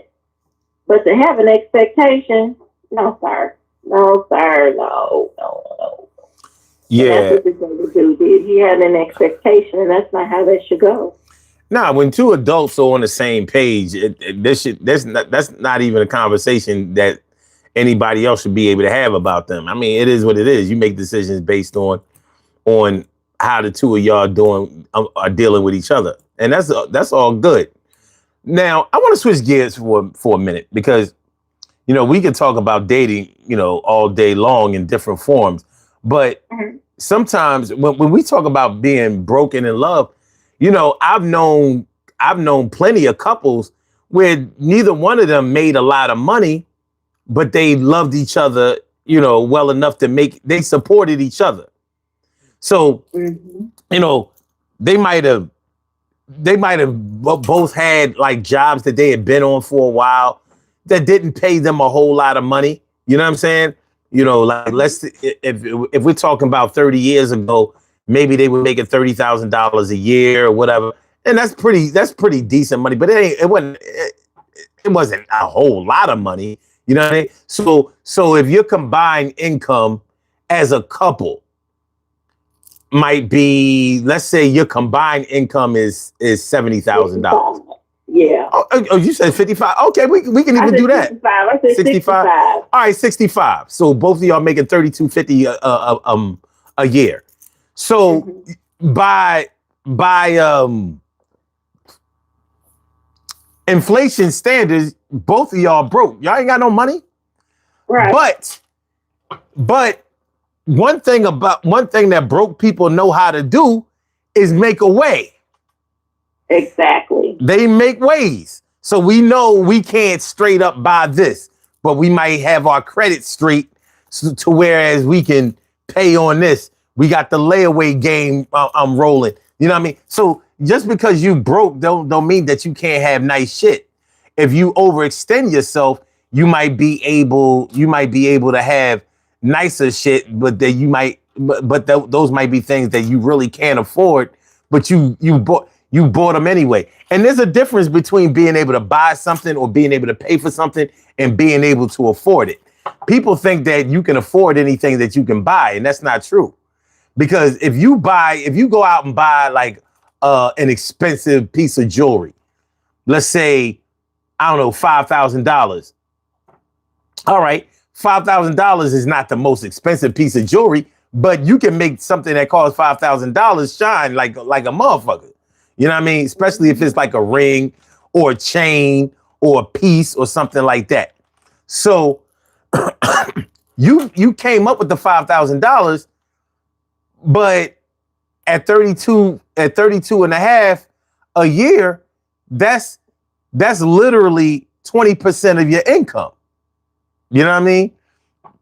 So you were able to buy it, but that put a strain on any of your revolving accounts, credit cards, light bill, gas bill, phone bill, heating, cooling, whatever, you know, cable, you know, all anything that you pay on monthly.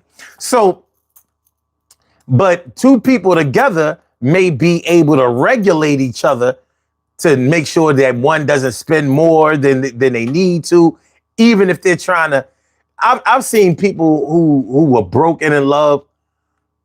One had to be like the money manager, and one may have loved the other one so much that they would take all of their money and buy them gifts, and they tell them, no, take that shit the fuck back. You know what I mean? We don't need all of that. You know what I'm saying?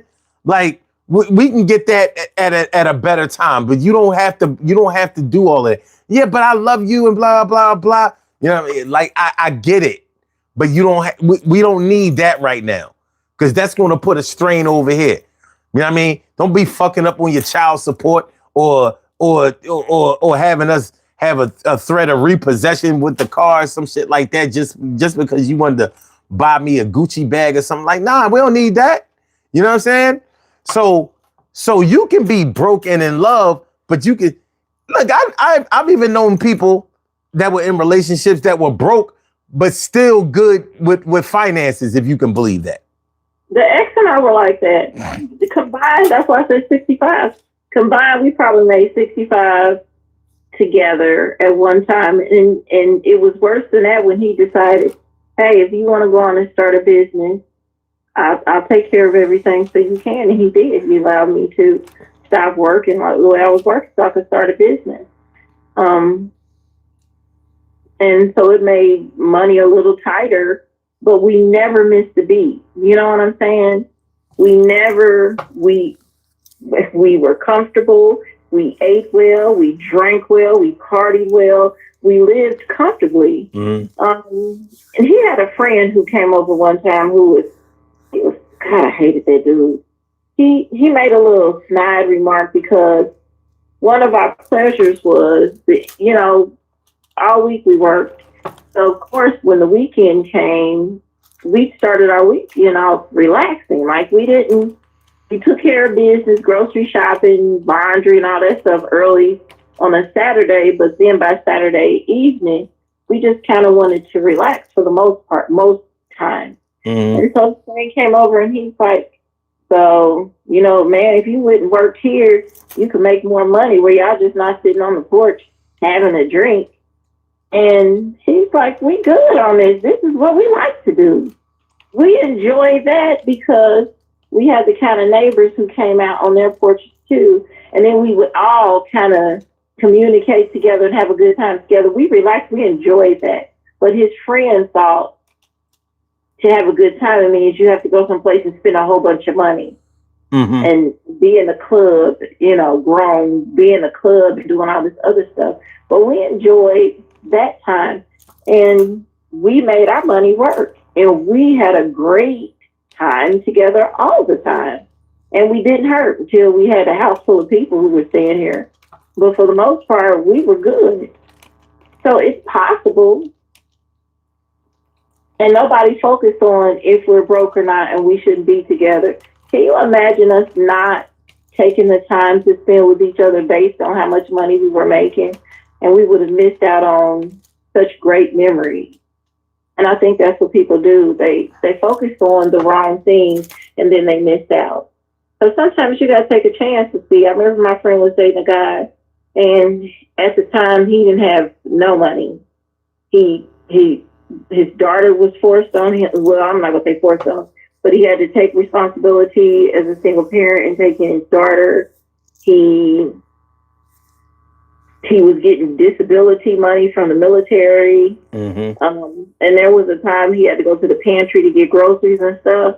But he always had drive, and he was a great person. Great. To this day, I wish they had worked it out. He was a great person, but he always said he's going to do X, Y, Z. And you could see the drive in him. You knew he had it in him, but he just had to get through whatever bump life gave him. And we all get a bump. So you can't base a person's finances on anything because you never know when they may have hit that bump or hit that roadblock. And it happens to everybody. For real, it does. And so he was at the moment where he had that bump. Well, let me tell you, everything he said he was going to do, he has done. Now he's put 3 children through college. He owns 2 homes. He has a business. He did everything he needed to do once he got past that bump. And that's a part of it. People focus on the wrong thing and they miss out. I think that's the reason why a lot of women are single now because they are, he don't have no money. He can't take me to Ruth Chris. He can't buy me this bag. He can't get my nails and hair done on a regular basis. And that's why I think a lot of women, some of the women I know are single based on that. Focused on the wrong thing. Well, you have to decide whether you're going to build with a person or do you have to have everything up front? You know, the way, that's another thing I blame on the internet. Thinking that you have to have everything up front. Everything is for show. You know what I mean? Everything is basically for the video, for the pictures and all that kind of shit. And it ain't like that. You know what I mean? There is still a process of things. So just because you don't make a lot of money now, or just because you don't make the kind of money that you want right now, doesn't mean that it's going to be like that one of these tomorrows later. You know, but you have to learn how to manage your funds, and you have to also surround yourself with people who won't encourage you to fuck your shit up. Yeah. You know what I mean? And like I said, I've known people who were broke but still good with finances. It's a very possible thing. But you won't even recognize that until somebody amazes you with what they could do with so little. Man, I've seen women do some shit at Christmas time, Christmas and birthday time. I'm like, what the fuck? I know damn well they don't make no money. But you know how we all know somebody who be saving up for Christmas and buying Christmas gifts the whole year. My grandmother was one of those people. Starting on the 26th of December. My grandmother was through Christmas shopping by July every year. Yo, people used to kill me with that. I'm like, what do you mean you finished? How you know you might not see something later on, like, I don't know, October, November, they like, no, I'm done. I'm good.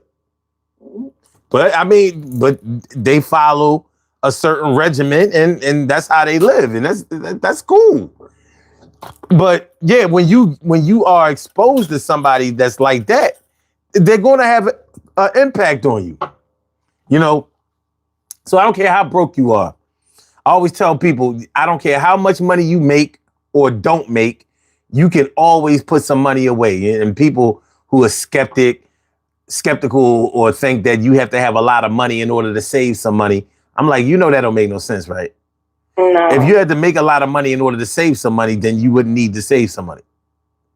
I don't think people understand the value of just saving $1 a day. It doesn't seem like much, but it is. It definitely is. It definitely is. And this is one of the problems that I have with digital currency. It's taking away people's ability to save because they don't see the money. Motherfuckers, if motherfuckers had to pay cash for Ubers, motherfuckers wouldn't be Ubering as much. But because they don't see it, you know what I mean? They don't see it until they need something that they don't have enough money for, and then they realize, like, damn, it's because I took Uber to and from work. And I know people who do this, take Uber to and from work every day. That's insane. And when I say to them, I'm like, yo, you realize that's $40 a day. So you spending $200 a week on Uber? But yeah, but I make $800. I'm like, yo. You can spend half of that on Uber all the day. So that's not cheap. Like I said, this digital currency shit got the game fucked up. When you gotta reach your money, when you go back to paper money, and I encourage anybody, because I encourage anybody who always swiping their card to go back to cash for a week. So you can reground yourself, so you can rebrand yourself, so you can restructure yourself. Because that way you'll see what it's like to start off the week with like $200, and then at the end of the week, you only have like $10 to $20 left. So you can start seeing like you spend too much fucking money. What's sad though is grown people should know how to budget anyway. And they shouldn't, because there are a lot of digital tools out here that allow you to even use your digital currency and save. And they don't use those tools. And like Acorn is a great one to catch your change. Yeah. And let me tell you, I've used Acorn so long. This is not trying to tell my business, but I used Acorn so long to catch my change. I went to check it one day, just on some humble stuff, and I had like $700 in it. I'm like, wait a minute, what?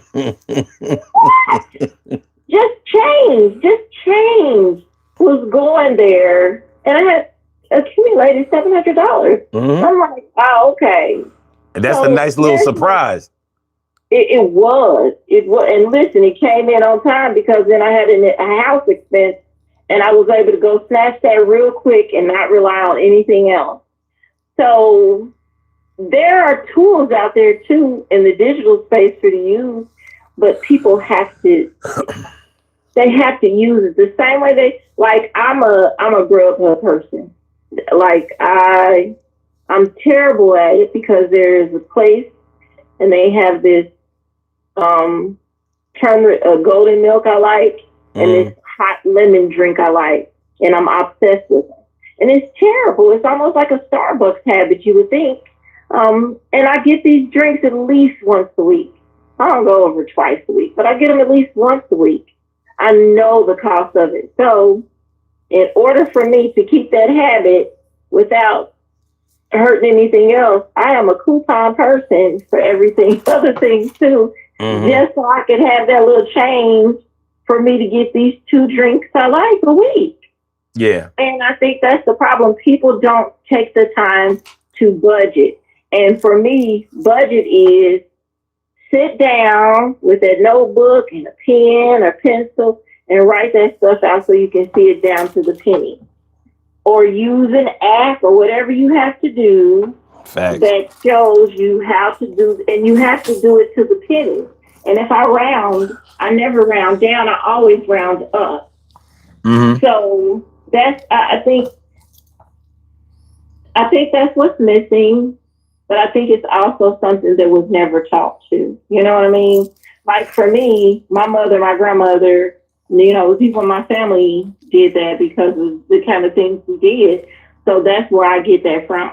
But I think a lot of people weren't even taught that, how to budget. And then some of them are just caught up in this, I have to get it now. Like I have a friend, any new shiny thing that comes out, she has to get it to keep up with the Joneses. Okay. But like a new car, like she just got a car. I'm like, in this economy with these tariffs and all this stuff going on, you wouldn't got a car? So what are you doing? And her down payments are like $800 a month just for the car note. Yo, that is high as shit. Insurance or anything else. And I'm like, did you get high before you did this? I mean, what, did you go in there and they did something to you? Blink if you need help. But it's because the new car came out and somebody else got it, so she went and got it. I think that's another thing too. Well, that's a good reason. Yeah, absolutely. But I think it's this need for immediate gratification for things that aren't gratifying. You know, like people in our age group should never be amazed by shiny things because we were all 70s babies. And we come from the same era of learning how to survive. But some of us, for whatever reason, forgot. Because, like you said, the internet, all these reality shows and all these different things, and now they see this and feel like, I have to have this brand new whatever in order for me to fit in order for me to floss, in order for me to go viral. I need to look like this on Instagram. I need to show this on Instagram and Facebook and TikTok and all these things. Even when it comes to shopping, I know one now, when she shops, she literally just puts stuff in the cart. She don't even look at prices. And then she's always surprised when she gets up to the counter when it's $300 and she's complaining. It's like, you the dumbass that just put shit in your cart. So, yeah. Yeah, well, it's easy to get caught up. Sometimes when you know you're spending too much money, it's like going to the ATM to get some more money and you know you done fucked up some money, so you don't even want the receipt. You know, they ask you if you want to see your balance and you be like, nah, I don't want to see that shit. Because you already know you done fucked up some money. You know what I mean? You don't need that friendly reminder that you're an irresponsible bum. you already know. You already know. But it's not hard to save money. I always tell people all the time, if you drink and you smoke, if you drink and or you smoke, then you can save some money. Because it costs to smoke or drink. So, but you don't have to put away a lot. I say, from if you get paid every other week, but you don't make a whole lot of money, I would say put away $100. So that's $50 per check. Now, some people might say, but that's a lot. But the thing is, it's not a lot. But that shit, that you're not going to miss that $100 because that's the money you fuck around with anyway. That's the money that that you buy fast food. You see how expensive fast food is nowadays? Like for a meal, I mean, it's bad enough the shit killing you. But on top of that, it's like $14, $15 for a large meal deal and all that kind of shit. This shit is ridiculous. But that's the kind of stuff that you'll waste $100 on and not even recognize it. But that $200 a month that you put away will be $2,400 at the end of the year if you stay right. Yep. But you have to also discipline yourself not to touch it. You got to act like it's not there. You can't be always saving up just to buy something. That's not saving. It's saving up. You have to treat it like a bill. They have to treat it like a bill. Yeah. You have to treat it, even if it means put it on auto. Like I have a lot of money going to savings accounts or accounts that's on auto. So I just don't even have to think about it. It's just automatically gone to whatever it is, and then I'll check it at the end of the year. Yeah, this shit is ridiculous. Yeah, we already over time. Hold on. We gotta get on the body here. I mean, we just busting it up like, yeah, and we should save. And yeah, you don't have to have a lot of money to find love. And yeah, you shouldn't put your dick on the ass of a girl just because you took her to dinner. All right, what the hell? You really should have a show about finances, though, in all honesty. That's just my opinion, but you should one day. It could be a serious one, a fun and serious one. And we have, and we will again.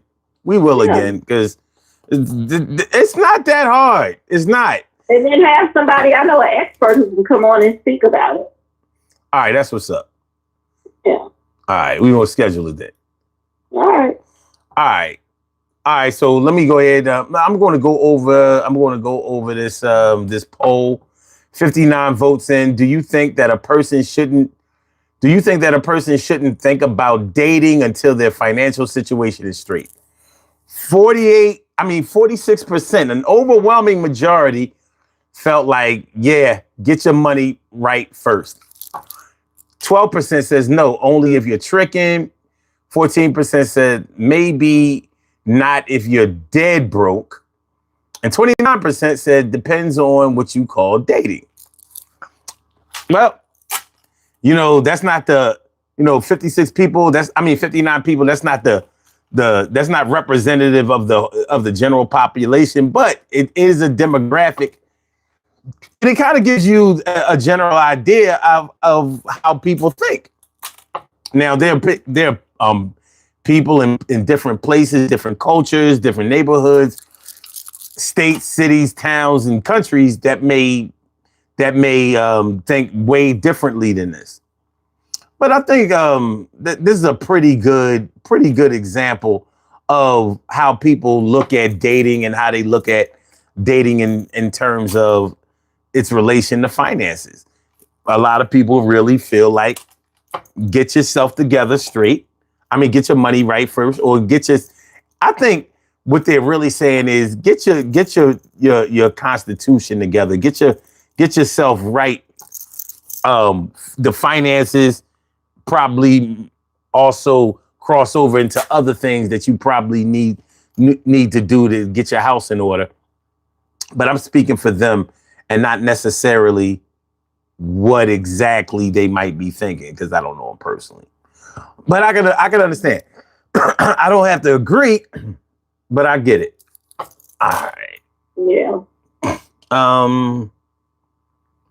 Mediterranean Diet says, what is that sun emblem on the wall behind you? That's exactly what it is. It's a sun emblem on the wall behind me. You know what I mean? That's all it is. It's a smiling sun. I think it's smiling. Or is it just a face? I'm not sure. I know my allergies are starting to act up, so we're going to do these birthday shout outs and get the fuck on up out of here. It's time. Mm-hmm. All right. In advance, I want to ask all of y'all, please hit the like button, share the show. We only had 25 likes. I know we could do better than that. Hit the like button, share the show, subscribe to the channel. We are here every day of the week. We will be here tomorrow at 1, though, instead of 2. We're normally here at 2 a.m. in the morning, but tomorrow we'll be here at 1, and tomorrow will be the music show. Let me see if I came up with a musical topic first. Let me see. Did I?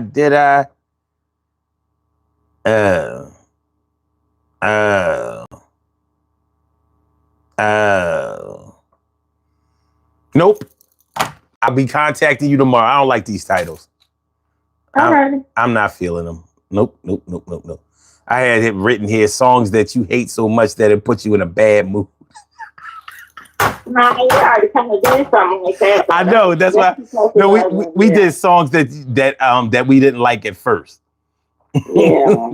but no, so I ain't fucking with that. I got it. All right, let's do these birthday shout outs. We have some birthday shout outs to do. Some people were born on this glorious.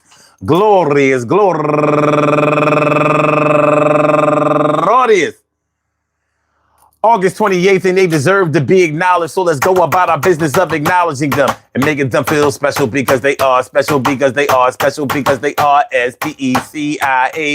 They get the R-E-S-P-E-C-T. They are S-P-E-C-I-A-L. They get the R-E-S-P-E-C-T. They are S-P-E-C-I-A-L. They get the R-E-S-P-E-C-T. They get number one out the box. Cornell Brown, happy birthday to you. And also Godalina Smith and Tiffany Hayes. And Tiffany is raising money for the fundraiser for Black and Missing Incorporated. And also Fran Happiness and Calista Okolo, Alberta Jones Jackson, Viola Cox, Rosalind Comeger, McKinnon, Hazel Rowe, Sean Ayers, and she's raising money for Autism Speaks.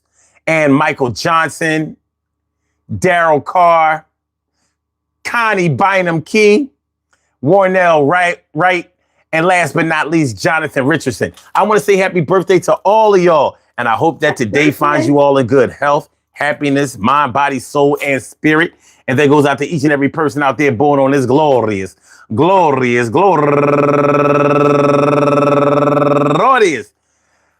August 28th, anywhere out there in the world, worldwide, internationally, and universally. All of y'all go ahead and turn up.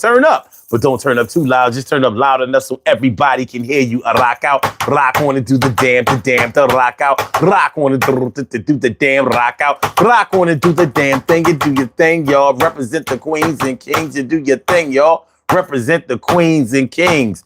Good things happen to those who wait. Great things happen to those who grind, and anything can happen to those who go for theirs. So go hard, go for yours, and remember, listen,